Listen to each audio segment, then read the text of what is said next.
ఈ ప్రభుత్వం వచ్చి 9 నెలలు అయింది. 10వ నెల. ఈరోజు 3వసారి కలెక్టర్స్ కాన్ఫరెన్స్ పెట్టుకుంటున్నాం.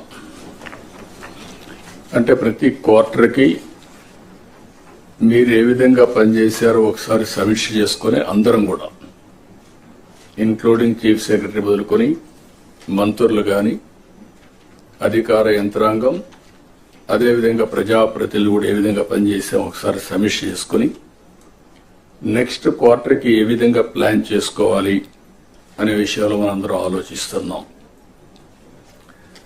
అయితే మనందరం కూడా గుర్తుపెట్టుకోవాల్సింది,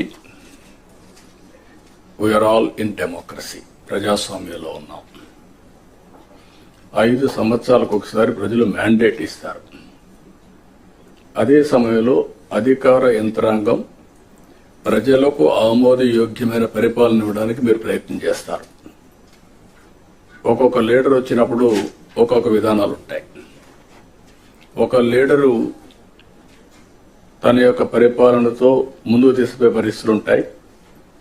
ఒక్కొక్క లీడర్ వస్తే డిస్ట్రక్షన్ కూడా జరుగుతుంది. అదే మనం ఒకసారి చూస్తే 5 సంవత్సరాలు నా సుదీర్ఘమైన రాజకీయ అనుభవం నేను చూసినప్పుడు ప్రజల్లో అంత ఫ్రస్ట్రేషన్ ఎప్పుడు రాలా. అందుకే స్ట్రైక్ రేట్ చూస్తే 93% స్ట్రైక్ రేట్. నేను 4వసారి ముఖ్యమంత్రిని, ఎప్పుడు ఇంత మెజారిటీస్ మాకు రాలా. అంటే అది ఇండికేషన్ ఏంటంటే ఇక్కడుండే వాళ్ళమే పరిపాలనలో ఉన్నారు మీరు, కానీ ప్రజలు ఆమోదించలేదు ఆనాటి పాలన. అయితే ఈరోజు యాస్పిరేషన్స్ కూడా ఎక్కువగా ఉన్నాయి. ఈ విషయం కూడా మనం గుర్తుపెట్టుకోవాల్సిన అవసరం ఉంది.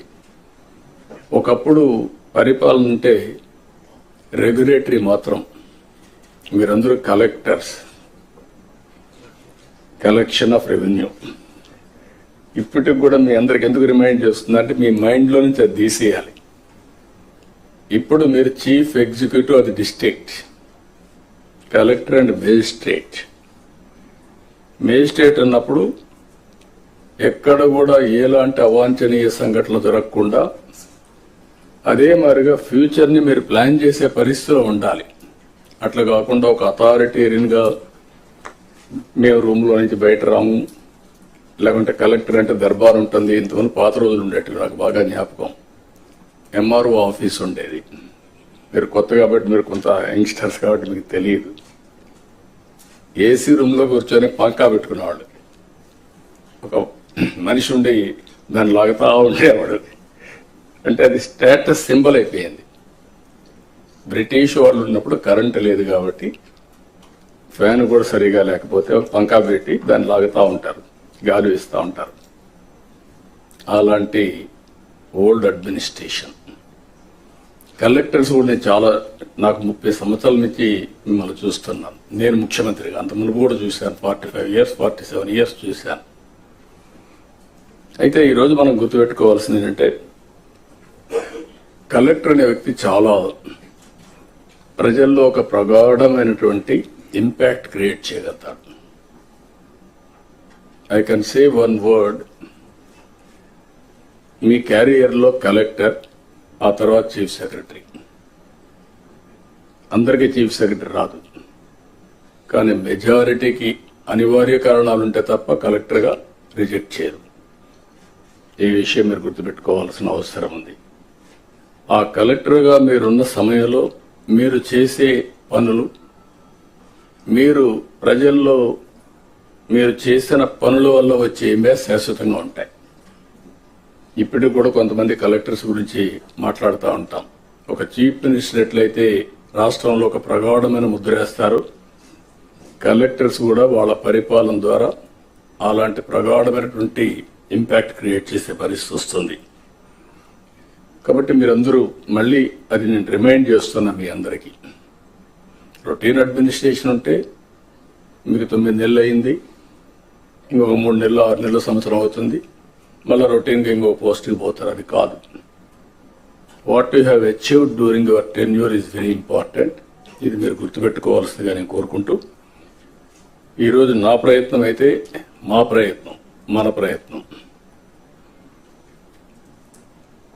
విధ్వంసమైన రాష్ట్రాన్ని గాడిన పెట్టడానికి మేము ఎన్నికల్లో చెప్పాం చాలా స్పష్టంగా, రాష్ట్రాన్ని పునర్నిర్మాణం చేస్తామని.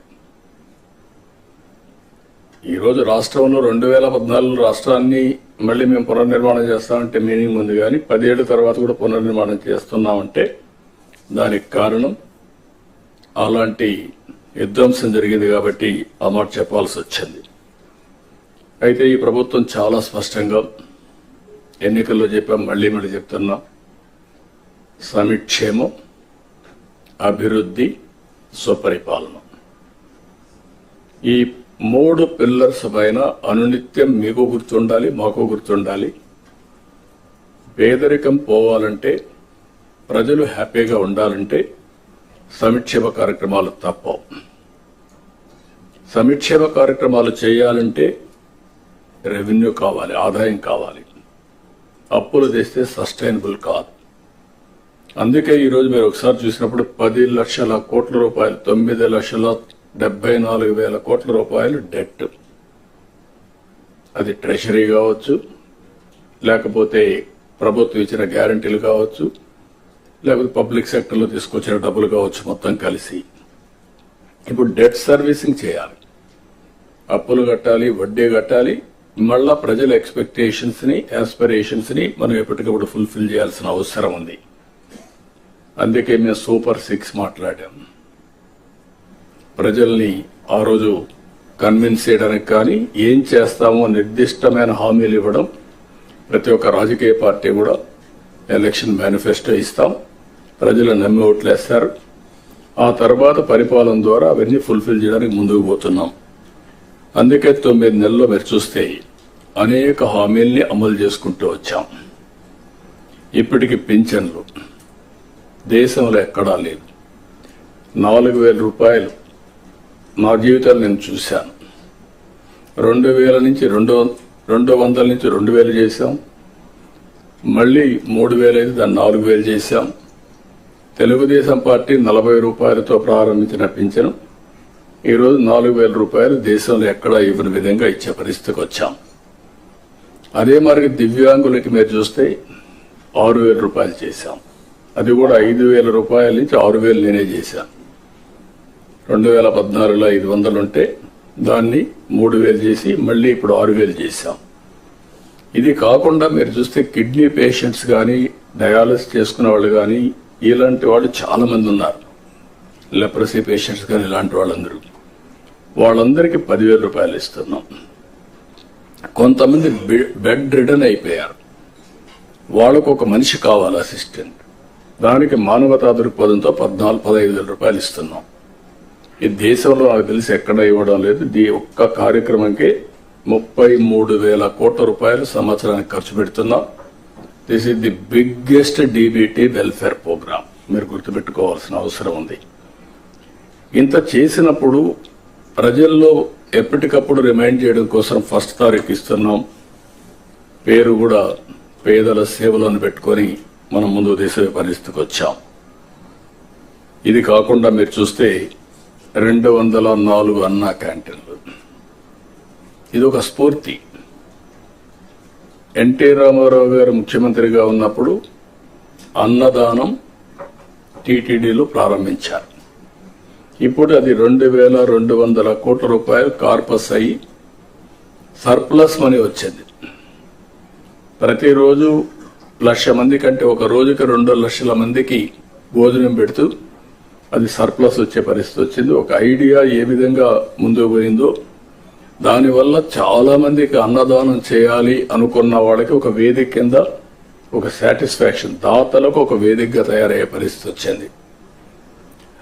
ఇంకొక పక్కన చూసి దీన్నే అన్నా క్యాంటీన్ని మీరందరూ కూడా శ్రద్ధ పెట్టి ఎప్పటికప్పుడు ఇన్స్పెక్ట్ చేయగలిగితే ఒక మోటివేషన్ వస్తుంది, ప్రజల్లో కూడా ఒక చైతన్యం వస్తుంది.